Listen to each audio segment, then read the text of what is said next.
Euro চ্যাম্পিয়নশিপের ফাইনালে যেতে ফ্রান্সের সামনে ভালো সুযোগ আছে বলে মনে করছেন ফরাসি সমর্থকরা।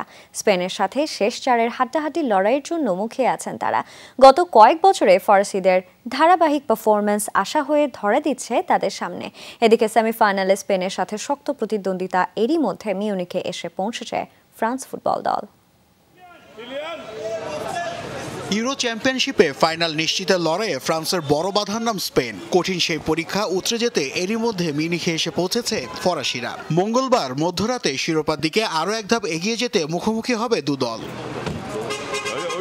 কোয়ার্টার ফাইনালে পেনাল্টি শুটআউটে পর্তুগালকে হারিয়ে শেষ চারের টিকিট নিশ্চিত করে দিদিয়ের দেশম শিষ্যরা। ফাইনালে রেসে এগিয়ে যেতে কিলিয়ান এমবাপ্পের উপর ভরসা রাখছেন ফরাসি কোচ।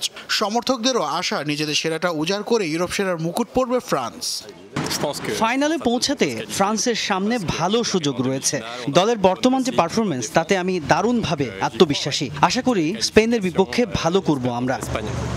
প্রথম সেমিফাইনালে মাঠে নামার আগে খুব একটা শঙ্কিত নন দিদিয়ের দেশাম। বড় টুর্নামেন্টে নিজেদের আলাদাভাবে মেলে ধরার মানসিকতায় ভরসা পাচ্ছেন ফরাসি কোচ। সমর্থকরাও আশায় আছেন জমজমাট এক সেমিফাইনালের।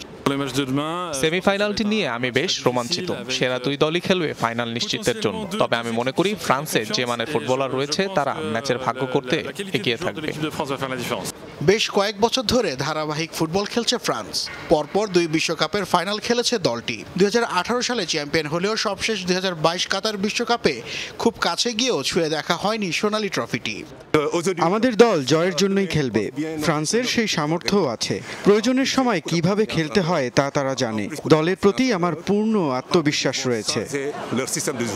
ফ্রান্সের ঘরে সবশেষ ইউরো শিরোপা গিয়েছিল 2000 সালে। দীর্ঘ 2 যুগের অপেক্ষার অবসান ঘটিয়ে আবারও নিজেদের দলকে ইউরোপ সেরার মসনদে দেখতে মুখিয়ে আছেন ফরাসি সমর্থকরা। নাসিফ শুভ, যমুনা স্পোর্টস।